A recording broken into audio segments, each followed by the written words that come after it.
is.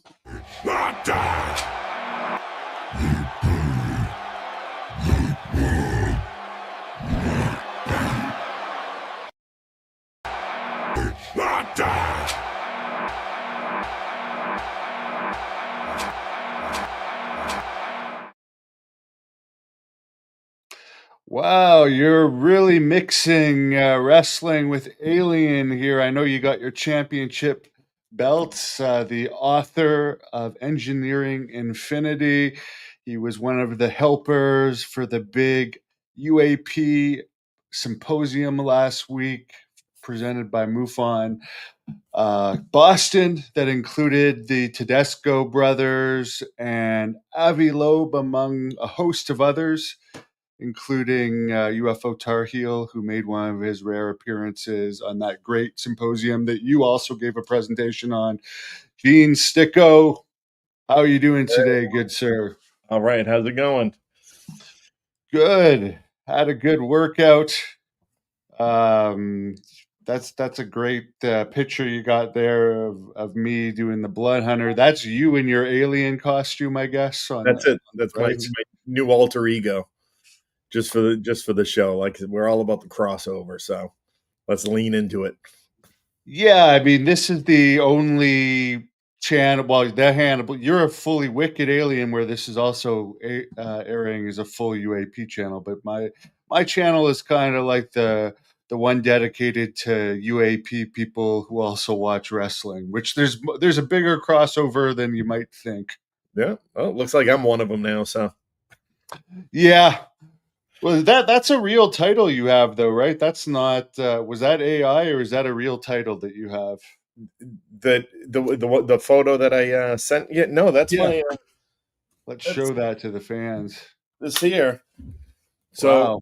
my wife always said I had two talents: parallel parking and ball busting. And for Christmas or my birthday a couple of years ago, she had this beautiful world champion ball buster belt made for me. That's pretty cool. Like my hot rod T-shirt. Never knew where I was going to use it, but there we go. Life has a way of manifesting what we need, I guess. Yeah. You kind of look like Colonel De Beers, if you know who that is, from the AWA. Oh yeah. I get that. I get Wags from Billions. Oh yeah. I'm not gonna pretend I know what that is, but I'll look it up. Yeah. Look it up. There's a lot of good. It's like it's a show. I guess it's been on in the past 5 years or so. One of those, a lot of badass traders in a high finance firm and shit. The guy Wags is like a cokehead, but a brilliant trader. Okay. I don't know if that would help you make better decisions on trading or not, because it would make you make impulsive decisions, I would think. I'd imagine. Seemed to work for him though. Yeah. It seemed to work for Piper too. I mean, he passed away young, but it definitely helped his promos.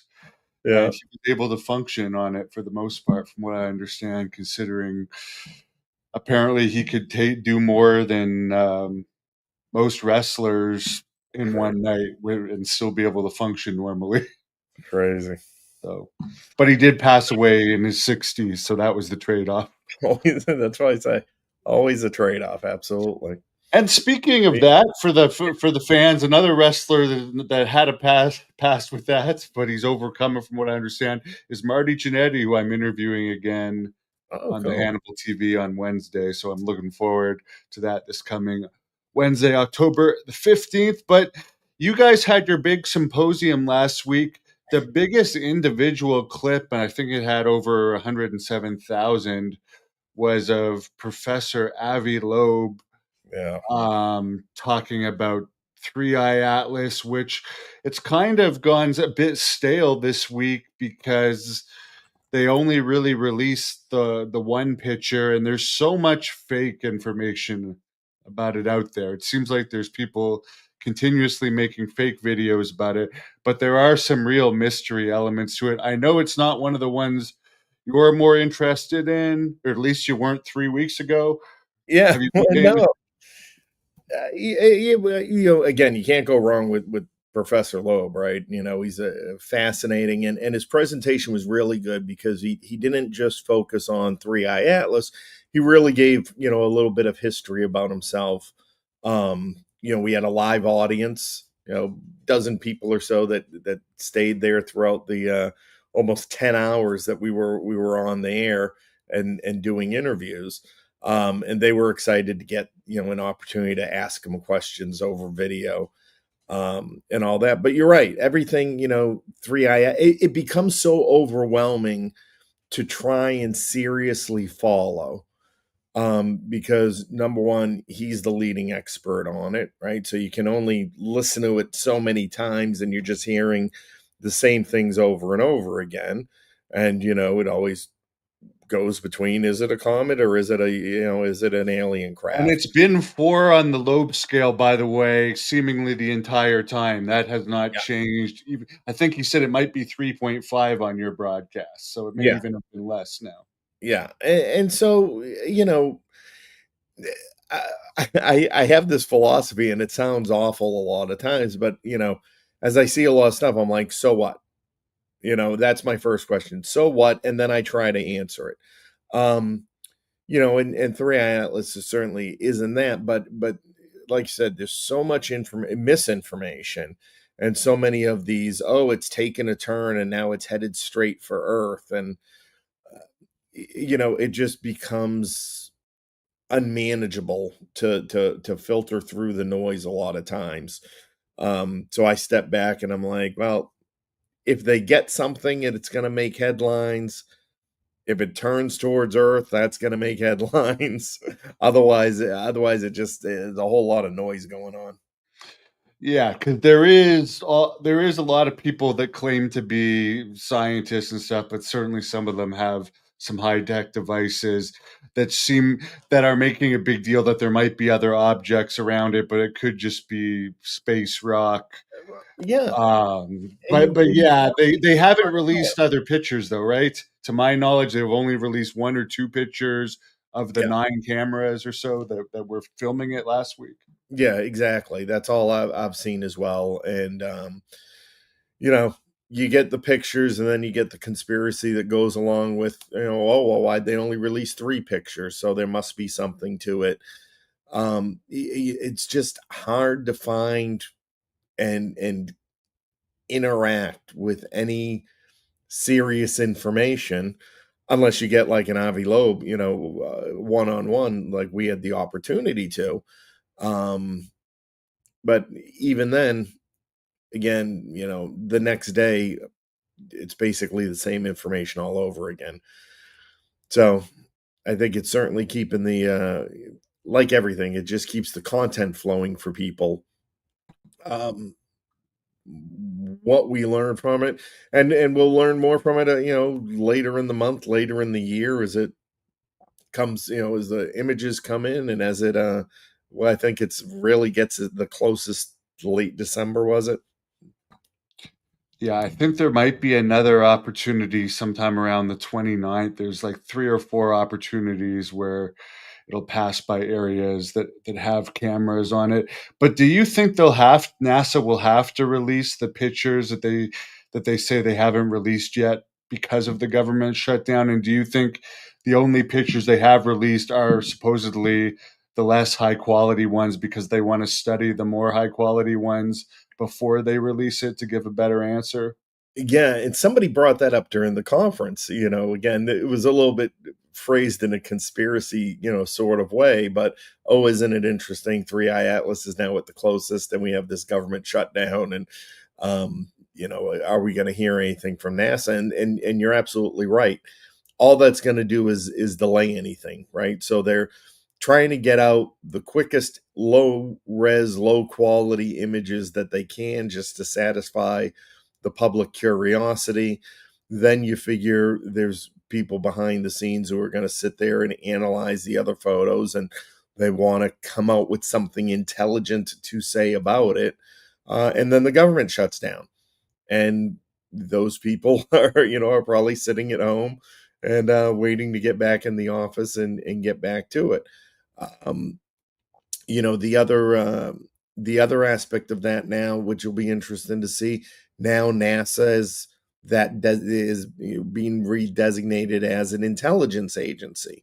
So will they behave differently now when it comes to what we might normally expect? Um, the way NASA would respond or share information about things they find in space. I think this is really the first test of NASA as the intel agency versus the space agency. Mean Gene, that's your new nickname. Now, All what right. do you have to say to the UFO report? What's the possibility? Three island without uh, really no connects it. He doesn't mention comets or inner object or I inner. don't know what the hell's happened here. Sorry. I tried to take myself out of it and now you're gone. Um, so hold on a second here. I'll throw myself up there, but I can't. What the hell? Oh, maybe Oh, there we go. oh, yeah, okay, there we go. Yeah. Um, I don't even know what Valerie's prediction or Valeris is, yeah. So that's in my father-in-law's work. It's okay. he talks about 2024, and it's all that's all much more consciousness focused. Somebody filmed the UFOs were flying around the space station. There's a lot of people doing that. Lot. There's some weird guy, and I have to say this guy was very, very weird, a conspiracy theorist, and I'm sure he might watch this and get mad at me, but from around the San Francisco area, he actually spent $35 FedExing me pictures that he believes were UFOs from around the sun that he was too afraid to email me because he thought the government was Uh, going to intercept the emails. And I don't know, he's just very bizarre. yeah, I've got something similar. It might be the same person. Sharing they have some kind of database that they've seen or had access to that has several thousand images of objects that appear to be near the sun. I mean, again, interesting, not my area of expertise. Yeah. In my father-in-law's work, it talked about a large object being near the sun, extracting plasma, from the sun as part of the system. So if it does happen, I can uh, I have an explanation for it, I could say, or I can see it happening, based on what I've read and studied. But as far as it's like anything else. It's tough because I know there's a lot of people that have information and they see things and but without the analysis behind it. Um, and in the same way, you getting sent pictures of objects near the sun. It's like great, but what am I supposed to do with them?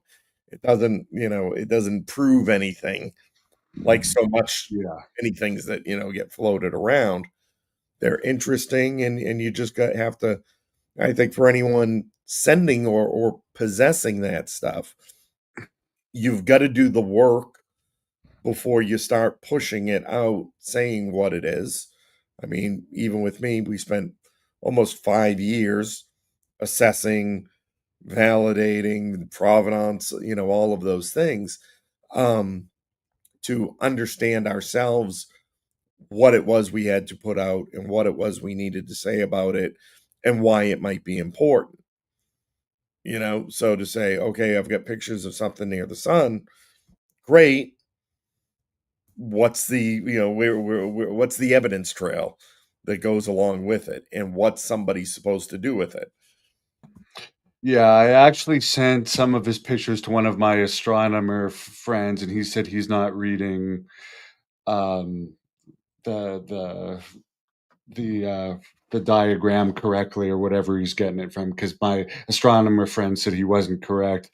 I tried to talk to this guy a few times too. One of the times it was the phone was mysteriously disconnected than the other 2 times he no-showed. So Uh, I question his credibility, but yeah, I don't know. I do think you have a good, not theory, but what your father-in-law says about how energy is supposedly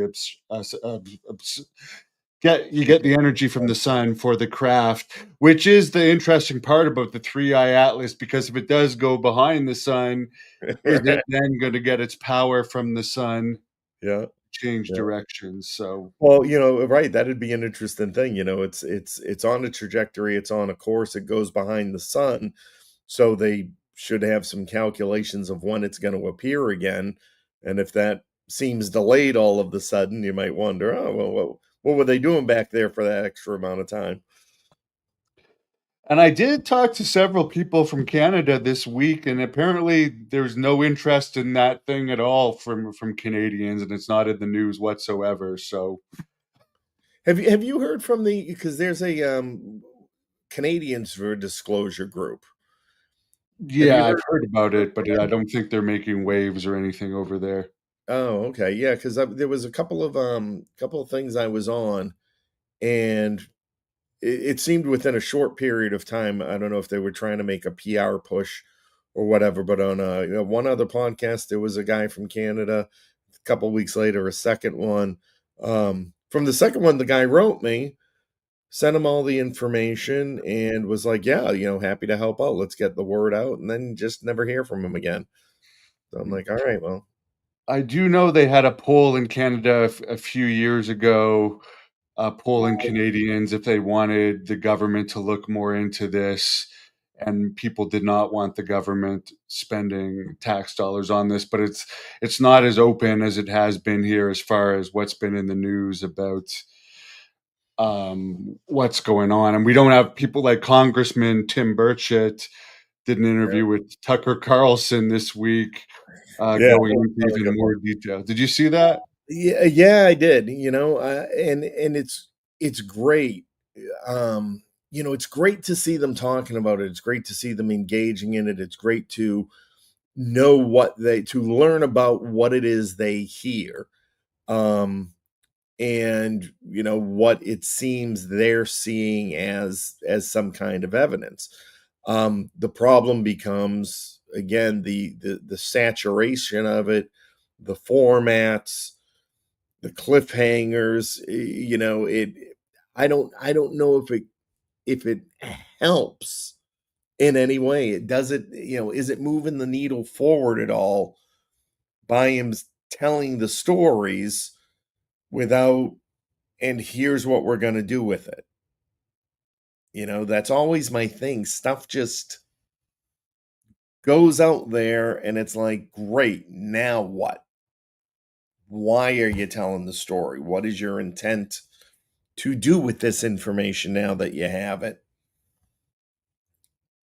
And what do you need? What do you need from people? Do you need something from the people, or are you just keeping us entertained?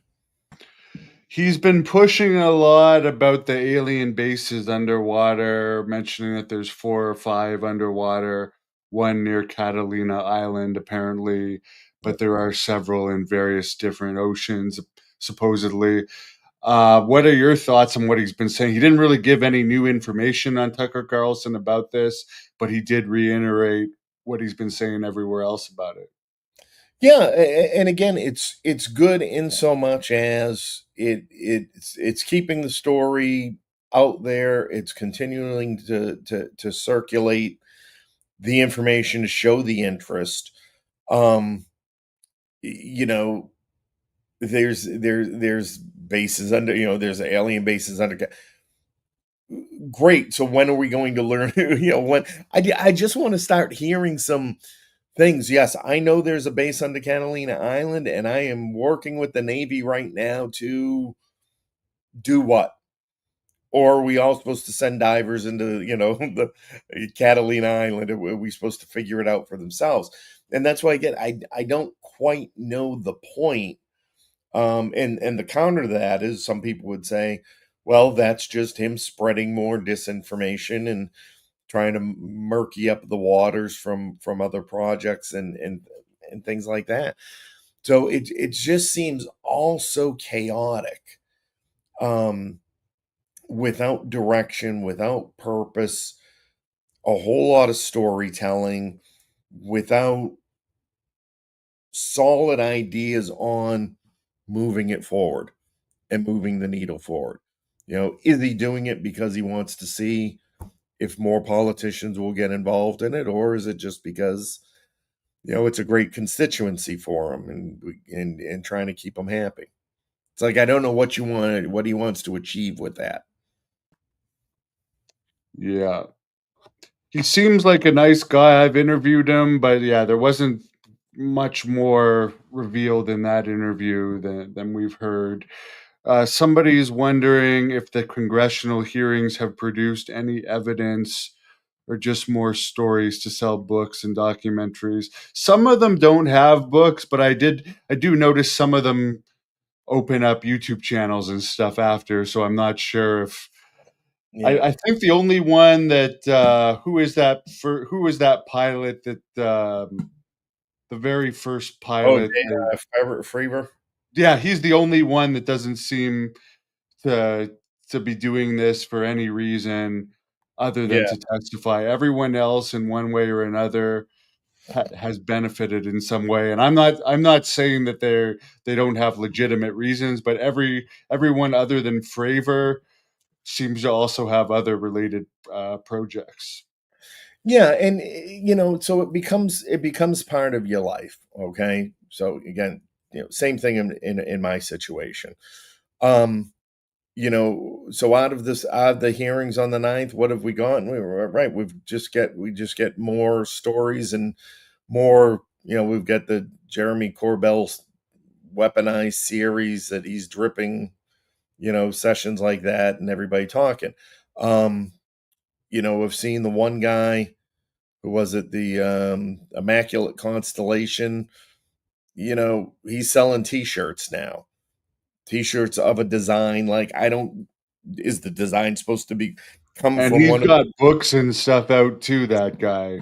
Yeah, and it's like, that's great. You're and don't get me wrong here. I think I had a guy I used to work with. He's like, Gene, I got some intel for you. I was like, okay, what's the intel? And everything he'd tell me was intel. I was like, that's just kind of information. That's not really intel, but it's good. And we're sort of in the same situation, right? We're hearing from people who have proximity, if not direct access to these classified programs. They are consistent in the Michael story. Schellenberger, sorry, I looked up his Yeah, yeah, name. sure, yeah.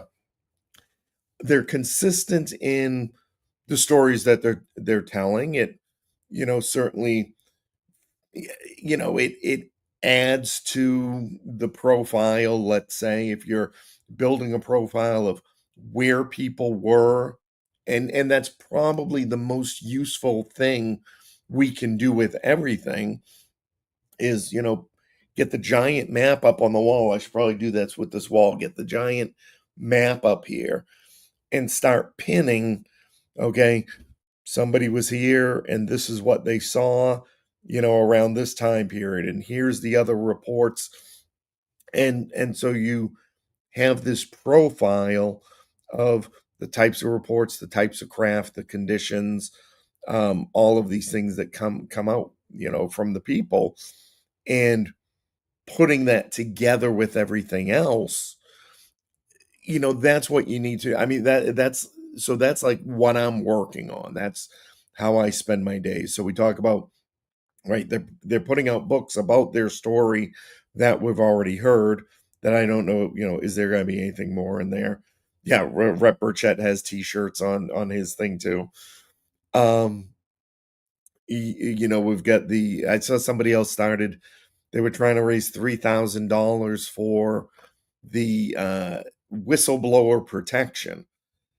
And I'm like, I don't know what 3,000 bucks is going to do for whistleblower protection, if you're talking about having to hire lawyers or bodyguards, or even install a home That's a security. week of hiring a bodyguard, maybe a low-level bodyguard will cost that Yeah, I much mean, from and, right, exactly. You're talking, back in the days when I used to hire bodyguards, we were at 150 an hour for somebody decent. So, unless it's some guy from the local gym you get for 30 bucks an hour. I don't know what you're going to do, but so, and then, right, the guy who had the aliens doing the intergalactic charades when he did the called them with his mind and shit. Oh, He's yeah. $500 class now to take. So Oh, what's his name? Stephen Greer? no, the guy Because with he the charges moon tattooed on his 10,000. face. Batista, better something, not Batista. Batista, not the wrestler, I imagine. No, no. He is an alien in one of the Marvel movies. Yeah, there you go. No, he was just on with not long ago with Ross Coldheart, Yeah, talking he about was they told him to supposedly put his dog apparently away. his jujitsu record apparently is exaggerated. I have some friends that actually looked up because they were acting like he's some sort of master jujitsu guy too. Oh God. Apparently, they looked him up, and he's that part was exaggerated. So anything could be exaggerated. But yeah, I remember. Well, the one thing is, I can watch a lot of UAP stuff, but his interview was really boring. I found. Well, right, for somebody who can telepathically connect and call aliens down from call They them didn't down. show that, right? That was the Yeah, I, 3 hours of saying how he can do it with no showing of it. right. It's like what's with the fucking trend now of the bent spoons? Have you noticed this? Everybody with their I'm not really interested in that type of this psionic stuff, to be yeah. honest, because I really find it boring. But there might be something to it. But to me, I'm just going to need to see more proof. Well, exactly. I mean, and that's what a photo of a bent spoon is not proof. Show me you sitting there staring at the spoon, and the spoon bends and twirls itself around itself, then I'm impressed. So, eh, you know, getting back to the question and the comment about the outcomes of these things, I think that's been the crux of the problem. It's the thing I'm personally trying to push through, right? So, my days are spent, I've got, the source documents. Yes, they're out as a book, but anybody can read it for free, online. But I'm putting in the work to take my story that I have and not only challenge it, for myself and my own psychological well-being, make sure I'm not making an idiot of myself. Um, Is it but Jacob Barber? Is that the guy's name, the psionics guy? no, well, he might be one of them. Like I said, the interview I was watching, it was Michael, with a B. Um, but so it's like now I'm trying to do something with it, and I do this, I do, any forums I can get on to share it, to reach out to say, listen, and anyone else who wants help, and I have some people, who are jumping in and help, and I think that's where this all gets stuck. They come out with a story and their information or their evidence, however you want to categorize it. And then they're just, supposed to like sit on the laurels. And so, in the same way, I can go back to Burchett and all the rest of it. Great. Now, what are you doing with this?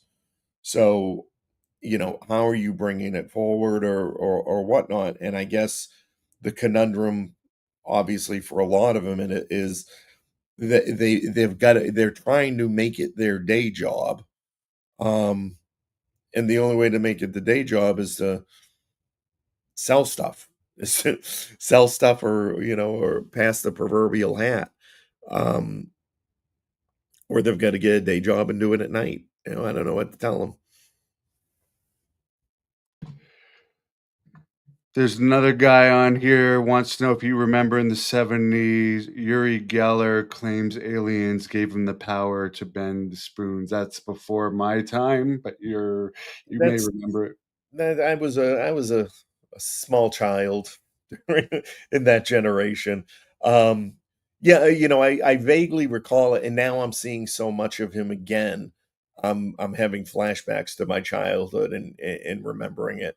I think he just did a Twitter post saying warning Trump not to go to Egypt because he had a bad feeling. Um, Again, something you might want to call an embassy or call the Secret Service instead of posting a video on X directly to the president if there's something that you have. Um, but yeah, I mean, all the I'll go back to my premise. So what? So you can bend a fucking spoon with your mind. What are we supposed to do with that? What are you supposed to do with it? If you could bend spoons with your mind, what's it mean? You're special. Right? It's your special thing that you have. That's what so much of this feels like is how do we outspecial one another? I think we've seen it in society. I think we see it now, in the UAB community. The oh, I was abducted. Oh, I saw something. Oh, saw something. I was abducted. Oh, you were abducted. I was abducted and tested on. Oh, you were abducted and tested on. Yes, and they, and they implanted something, and they got me pregnant, and they implanted something, got me pregnant, and gave me dinner, and oh well, they were horrible to me. Oh well, they didn't abduct me. I transcend my body and go up there, and like great. So what? Speaking of abductions, was I guess your father-in-law's book was all about the actual technical aspects of these craft. It didn't go into whether there's been abductions or not in Russia. But what do you make of the abduction phenomenon? And have you heard it's going down in recent years? Because a lot of people say there's been less abductions in the last 10 to 20 years Yeah. than there were in earlier decades.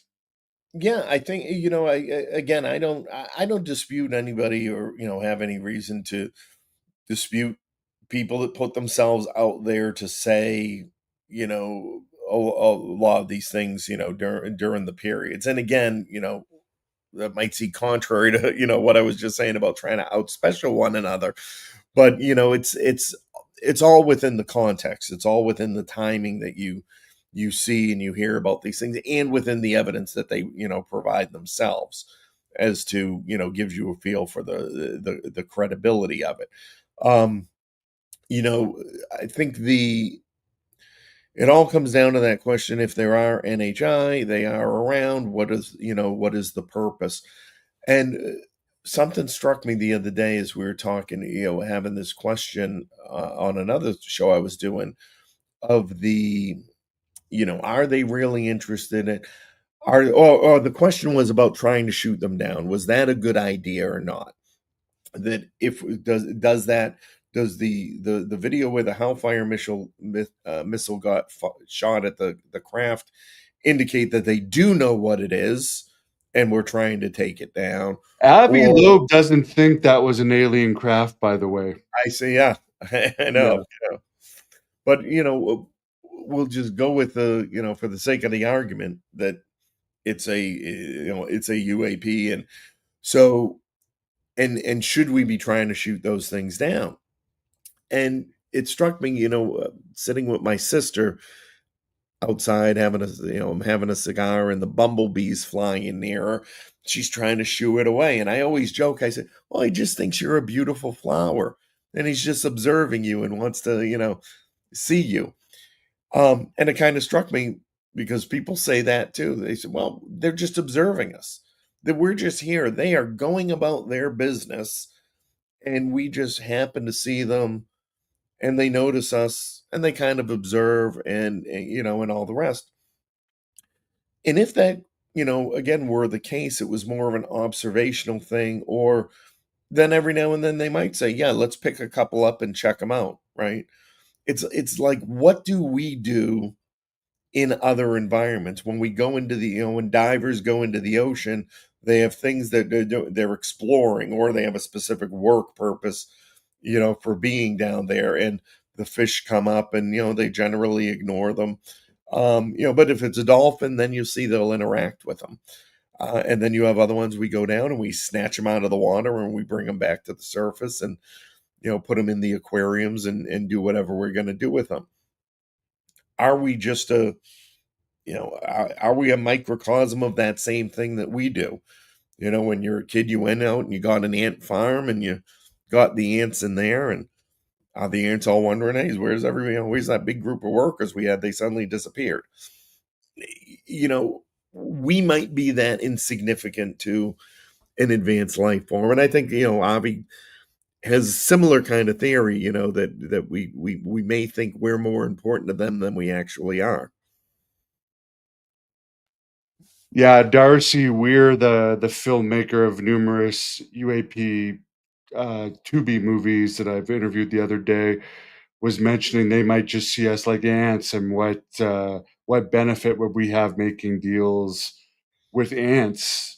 Do you Right. think we would be that insignificant to them? Because ants can't blow us up, but we could technically blow up a planet that they have bases on, and this is why I think there is some type of deal with them, Yeah. that we don't blow up the world, because that would, in theory, that would affect their bases in the ocean, right? Right. Whatever it is, whatever their purpose is, whatever it is they need from the earth, then yeah, it absolutely makes sense that the nuke aspect has them saying, "Oh, now we got to pay attention to these things. They've gotten out of hand, and they're gonna mess up what we need, what we're doing here." Paul wants to know, what are your thoughts that some of them, called hybrids, might already be integrated into society? A lot of people think that's the whole point of the abduction program, is to, and that would be a way of take. Would they actually come down and take us over, or would they slowly just get into the population in a way, and then eventually there'll be so many of them Yeah. that be, I mean, that's more of like a movie type theory, but it might work. I think that David Jacobs, the professor at Temple University in Philadelphia, who alleged that he was abducted like 100 times, Yeah. claims that they have a hybrid program like that. Yeah. I mean, I can't say they don't. So why not? What is? eh, Yeah, I think of this stuff a lot of times, and I try to avoid the putting the human emotions on, and the human morals, and all of that. Any species is going to evolve according to the environments and the conditions, and the societies that they are in, right? And so we look right here on Earth, and we can see how different we're all here on the same planet, and we can go state to state. You can some places go to the next city, and the culture and the environment that people are raised in, their value systems, all of those things can vary wildly. So in the same way, to sort of assume that an NHI shares the same common value system as humans, when as humans we don't share the same common value system to the next city sometimes, never mind the next state, never mind within an entire nation, never mind the entire world.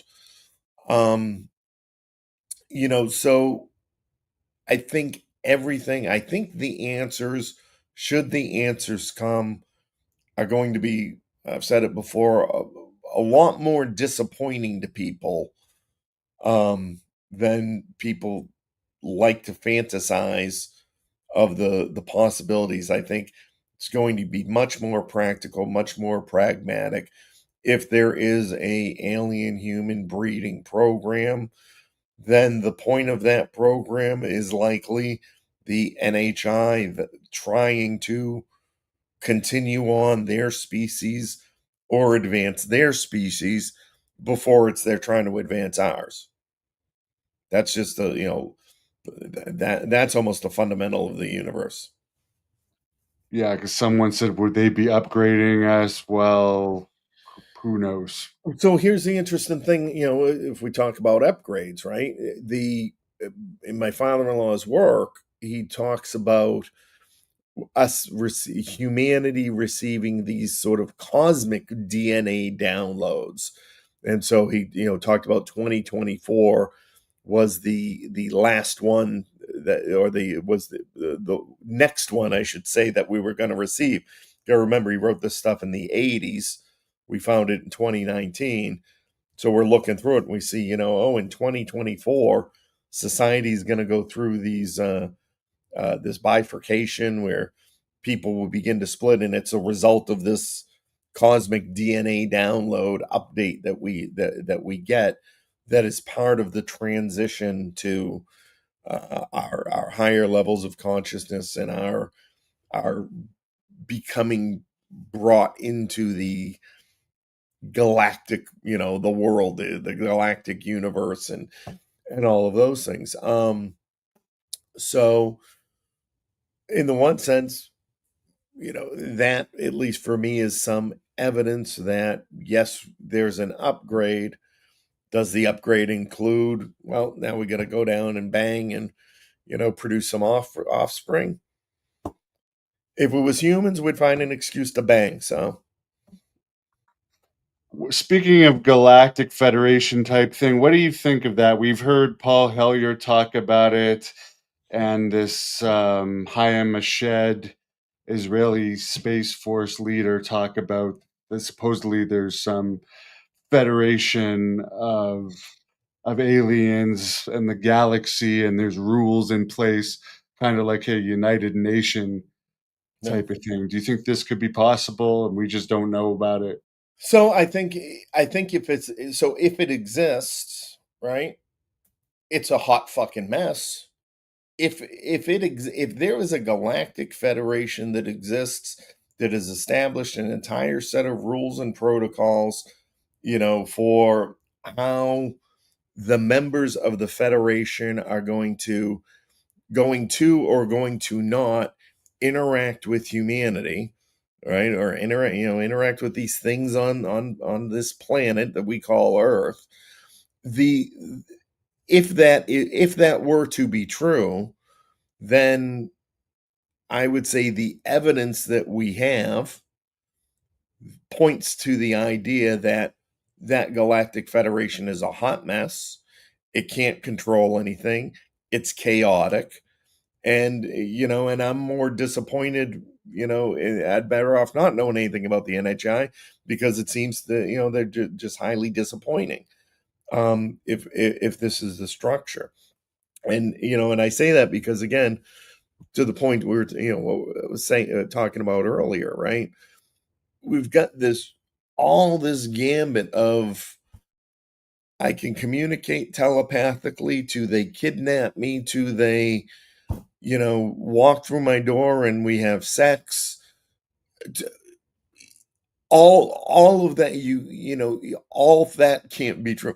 We can't have interdimensional portals and wormholes that they zip in and out of, that makes things easy, makes it the easy way for them to get here. Yet we have giant motherships disguised as giant space rocks that take, I don't know how long to get here. So if there is a galactic Yeah. federation, if they are tuned in and listening, get your shit together. Yeah, because that was one thing I was discussing with Darcy Weir the other night too. Some of them have bases here, and there definitely has been some contact here. But are these the same ones? If that is a giant ship the size of Manhattan here, is that the same one that's coming here, or are we working with the people that are already here, or may actually be here before us, to keep those ones out? Like Maybe, that's and the Galactic Federation would know that, and the Galactic Federation would be doing whatever it is the Galactic Federation does. If there, if there were one, that's why I say, you know, again, I can't say that there's not, but I'd say at least the evidence points to the idea that there either is not one, or if there is one, it is super messed up. the I did read a book recently of someone that had gone over all of these disclosed files, and there is military proof dating back to the '60s of credible people saying we've been observed by them since the '60s. So they seem to have been at the very least watching what we've done for a very long time. And for the people that say, well, why haven't they done anything? This is why we don't have to worry. Well, No. is it because we're getting better and better weapons and better craft, and we're now trying to go to Mars? Because why would they have cared about us with our muskets and swords, like 150, 200 years ago? Because technology's really only gone into the flying what, for like 120 years-ish at this Yeah, point? yeah, and and so again, it's all good stuff, right? It's all it's all information that adds to the piece of the puzzle.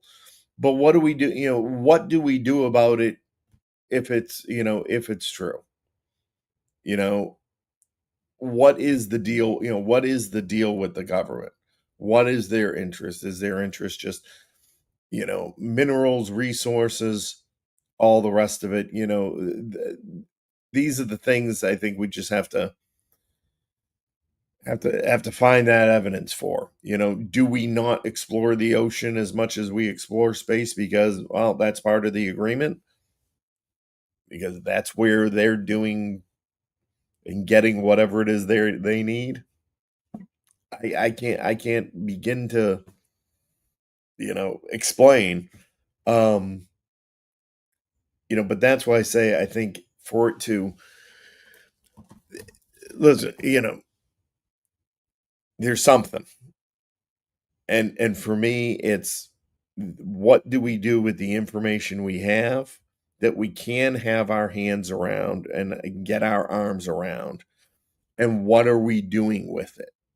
How are we moving the how are we either moving the needle forward to get the answers that we need to make everybody comfortable and happy that, yes, we definitely know, or what are we doing to prepare for the fact if we sit back and I think a vast majority of people in the community at least will say, I don't need disclosure, I know they exist, I know they're here, I don't know what they want or why. So okay, then how does that change life for you? How does that change the things that you're doing or planning to do, or if it comes to a fact that okay, now they're going to be moving into houses next door to us one day, what are we doing about that stuff? I'm just kind of too much of a pragmatic person, um when to go down a lot of the rabbit trails, because that's why I say, so what? So then what do I have to do about this then? Have you researched much? I think it's called Lake Baikal in Russia, where there's supposedly a base as well, and there is stories about Russian military submarines having some encounters with alleged beings, and they're beings that actually were also outside of craft, swimming around in more advanced diving type outfits. Yeah, so that's in Kazakhstan. So that's actually, my father-in-law and mother-in-law, before Natalia was born, lived on the well, yeah, they were based sort of on the eastern side of that area. And there's Kapustin Yar, then a little bit more to the west, I believe, if I remember my geography correctly, is the Baikonur Cosmodrome. So that whole area has a long, deep history of UFO phenomenon, as well as just in general being there, particularly during the USSR time, being the advanced missile testing bases, communications, all of that stuff was within these military cities around there, and Natalia's parents lived on one of them for just prior to her being born. And I've also heard that, and I know this is more out there, but Lake Okanagan here in Canada, it supposedly has a sea monster and it's had a lot of UAP activity. I've heard Lake Baikal supposedly has a sea monster too. Do you Um, think that, yeah, do you think it could be any connection there? there was a interesting movie that documentary, I shouldn't even say movie, that I just saw a couple of weeks ago. Jeremy Norrie is the guy's name, and I'm going to give a shout out to the website because people should go there and check it out. It's called theskyisland.com. And on that site, he's got over 30 documentary films, and a lot of them are about different aspects of the UAP phenomena. And the one I just saw was like I feel bad, I forget the title of it. It's like their um, what they want or something like that. But the premise of it was essentially talking about, it was really a consolidated history of all things UFO lore, from ancient aliens to modern time, let's say. And it was presented in such a concise and compelling framework of how all of these things work together and how they all really fit within history as we know it, biblical and just pure, uh, Earth history, as it might be. And one of the areas that they talked about were these cryptids, and they were talking about Bigfoot in particular. And that got me thinking about like the Loch Ness monster, and we have in Vermont, Lake Champlain, we have Champy there as well, and They're literally all over the world, whether they're still there or not. Like there's reports of those things literally worldwide, all yeah. similar. So, but I understand there's very little proof that they may still exist currently. Well, and what the woman in this documentary was suggesting was that these cryptids are sort of interdimensional beings, and they are sentries, that the places where they're found are the high energy portals, let's say, um, to these other dimensions. And if I recall, she was talking about this idea of, well, under Antarctica, and there's the hollow Earth and civilizations being under the Earth, and all of that. And so, she was talking specifically about the Bigfoot and Yeti being those sentries to scare people away that got too close.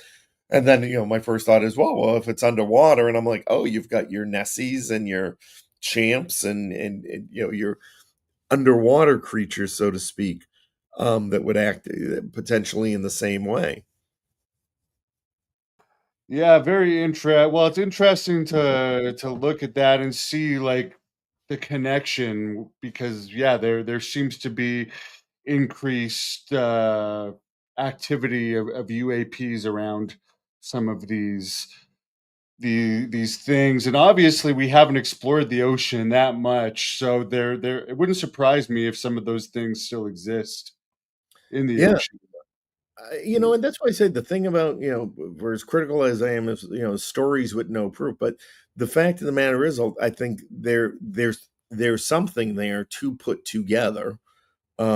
Again, that documentary I thought did a excellent job at doing it. It didn't really, didn't go into opposing views of a lot of the theories that they were talking about. As I had mentioned it to somebody else, they said, "Oh yeah, that woman," and there's a lot of things, sort of gaps in the theory.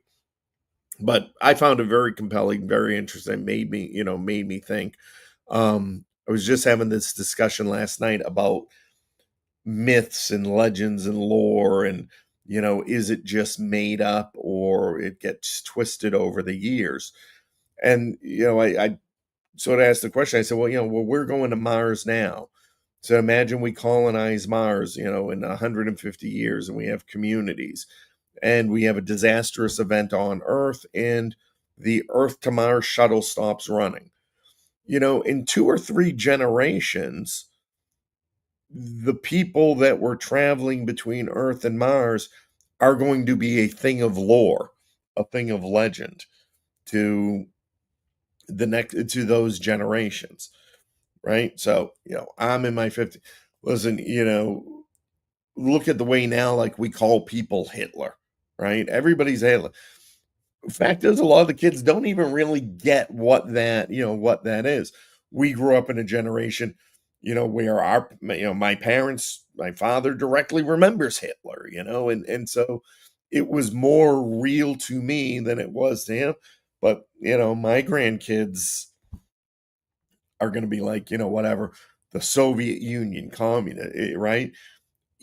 I grew up in the And we Cold could do a War. whole podcast on him sometime just for the hell of it, because I what I didn't realize recent until recently Yeah, was how much they tricked the German people to make them believe lies to get into this, where I thought they were more like just behind him for his values, but I yeah, didn't realize that he tricked them in a lot of ways to get in his position to begin with, but also to make them hate the yeah, Jews and other races.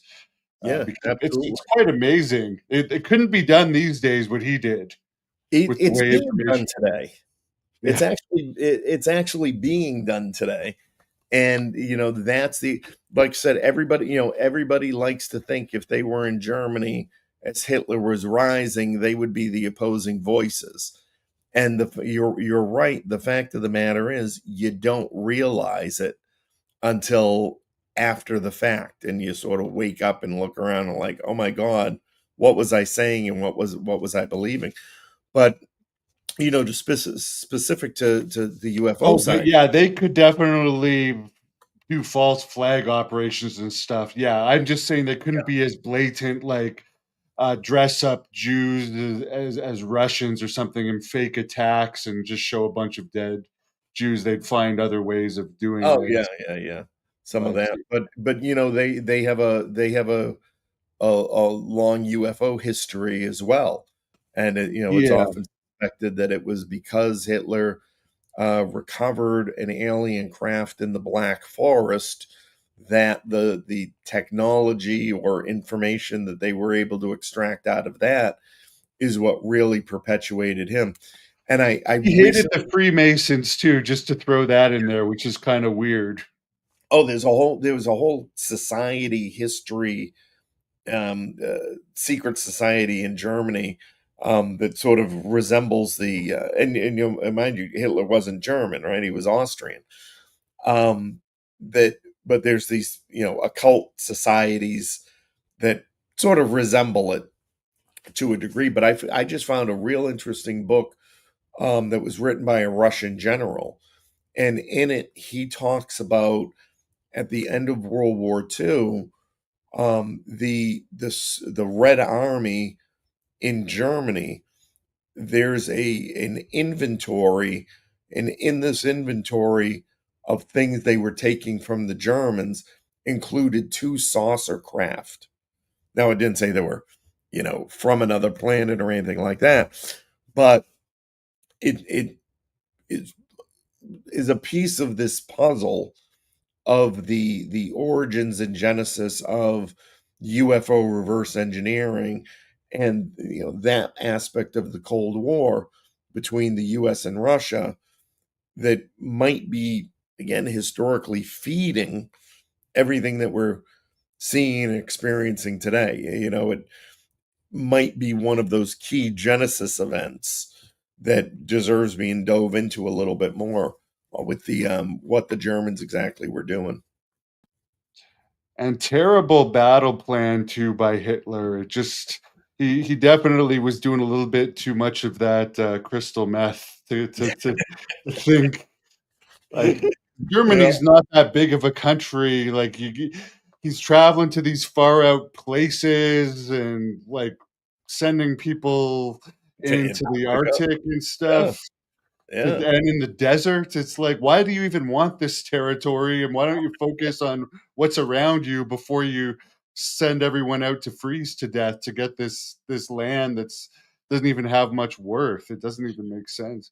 Well, and that's why, again, the occult side of it comes into play, where they're saying it wasn't so much about having the land, that it was part of their quests looking for, these materials that he believed were hidden in all of these places. If you go to like Indiana Jones, right? Raiders of the Lost Ark. That's why he wants to be in the desert, go find the ark. Yeah, I The dark truly goes believe a guy like Hitler could be a hybrid if hybrids exist, just because if you look at his story, it's truly amazing what he was able to do from nothing. A guy that was living in, like, shelters at one point, wasn't he? Yeah, He goes on to rule a a stranger. country and Yeah. start, like, a terrible war. It's like he had superpowers almost, to be able to do this. Yeah, it's like that psychic, the psychic influence, the ability to influence people, and and there's less exotic explanations. There's evidence. They find videos of him rehearsing and rehearsing his speeches and deciding the perfect angles. He understood the psychology of not just the words he chose, but the way he said them, coupled with the physical presence of how he did it. It's amazing. Well, we're pretty much hitting our time for today, but the last thing I'll ask you about is for the Men in Black. Yeah, What percentage do you think ever was the aliens themselves telling people to shut up? Because there seems to be a lot of evidence out there that it's them not wanting to be revealed. And yes, of course, there's a lot of cases where it's clearly the military or some agencies that have existed at various times that have had contracts to tell people to shut up or to take yeah, evidence away from situations. But there's also cases where it appears the Men in Black could have been extraterrestrials, judging by their appearance when they're meeting these people in strange accents yeah, and weird skin. yeah. Like like anything, right? I think that is highly probable. If it was, if everything were at that level and we had this cooperative agreement, and the aliens themselves were human enough looking but odd enough looking to cause even more discomfort when they went and spoke to somebody, right? It's one thing to have somebody that is from the area and shows up and starts talking to you, telling you, well, you really shouldn't be doing this and that, but then this guy comes in and he's just, you ain't from around here. um in that time period would have added an extra sense of dread and concern and fear into the people. So in that way it would have made sense, and it would have made sense over time, again, as cameras came out and things, all this recording stuff became better, that they would have said, well, now that is too risky, um, to send somebody like that, as opposed to we just need to send a military member or whatnot. So I think it's Or there. they do whatever they're doing to people now, the whistleblower, alleged bullying that's happening, and supposedly killings as well. They keep pushing that agenda that people have supposedly been killed Yeah, Ross Coulthart. yeah. I mean, I heard from somebody I actually was in the military with. So we were in Germany together, and then he went to he was out in Nevada. And, no, I'm sorry, he was out in California, and he worked sort of in the intel side. And he recalls he had officers that he was working with who had previously worked like Area 51. And he said, yeah, there was a point somebody made the comment about, well, a lot of these retired contractors from out there just wind up in the desert anyway. I guess that's one easy way to make sure nothing ever gets out. So actually, that I'll put this last question up here from the fans, and we'll cut that off. We'll do Yep. this again sometimes, fans. But speaking of people that were allegedly bullied, this has to do with what we were just talking about. So Bob Lazar, all I can say about Bob Lazar's stories are that I have taken the information about the craft that he describes, all of those elements, the drawings, all of that.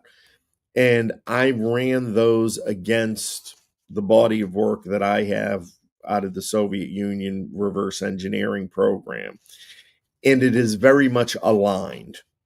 And it seems like if you it's like the difference between a Mustang and a Mustang GT, very similar from the engineering I have to the descriptions Bob Lazar gives. So, you know, anything else he said, I'm not that familiar with. I've been in this community a whole of I just celebrated 4 months yesterday. Was 120 days since Four I've months, 4 years, you mean? no 4 months. You didn't write that book in 4 months? No, well, so right. So I've had the book. The book I published the end of November 24, but Oh, I okay. never started interacting with the UAP community. It was June 11th that I of this year that I did the first press conference. So that's what I consider. That's when like people were saying, "Oh, have you talked to so and so? Have you talked?" I don't know fucking who anybody is. I had outside of the guy with the weird hair on Ancient Aliens and Nick Pope, Yeah. I knew from Ancient Aliens. I knew none of these names, none of these people. The previous hearings were, yeah, I watched them. Could not tell you to save my life anybody's name, who they were with. I had no interest in this subject whatsoever. And over the years, I spent translating the book, trying to figure out, is it legit? Does it relate to the all the stuff people are talking about? I focused on the phenomenon, I focused on the programs, and then June 11th I did my press conference, and here I am 120 days later with the great Hannibal. Well, I appreciate it. I'm only an amateur in the UAP community, but I learn more and more by talking to people like you and Avi Loeb and Nick Pope. Yeah. So many people that I get the chance to speak to, and I I'd really love to enjoy talk it. to Nick Pope and hey, real quick, how was Case UFO Tar Heel? His sighting. I mean, we should have Oh focused yeah, on he and that came out last week at your symposium, so that's yeah. quite a coincidence too. We Yeah. should see if we can get a special appearance by UFO Tar Heel back on here to share that with Yeah, everybody. he's been coaching his son's sports team, flag football, so he's going to be back doing. Hopefully, the next one we do, All we'll try right. and get him back on here. But I'll let you wrap this up. Thanks a lot for all the great information. Yeah, Subscribe, thank guys, to both Wicked Alien and the Hannibal TV. And if you don't want the wrestling part of the Hannibal TV, we have the Hannibal TV UFO channel as well. but you gotta do the wrestling part of the Handball TV. I mean, I think it's just so complimentary. It really works together well. But yeah, thank you very much. Shout out to UFO Tar Heel again. Hope you're doing well. Thanks for the questions. Again, the book, as you see, engineeringinfinitybook.com. Go on there. There's you can look at it, flip book for free. We've got some new projects coming out of this that, again, I'm trying to launch and really give some focus to, moving that needle forward. So we'll try that. And Hannibal, I always appreciate the time and being on here and chatting with you and catching up.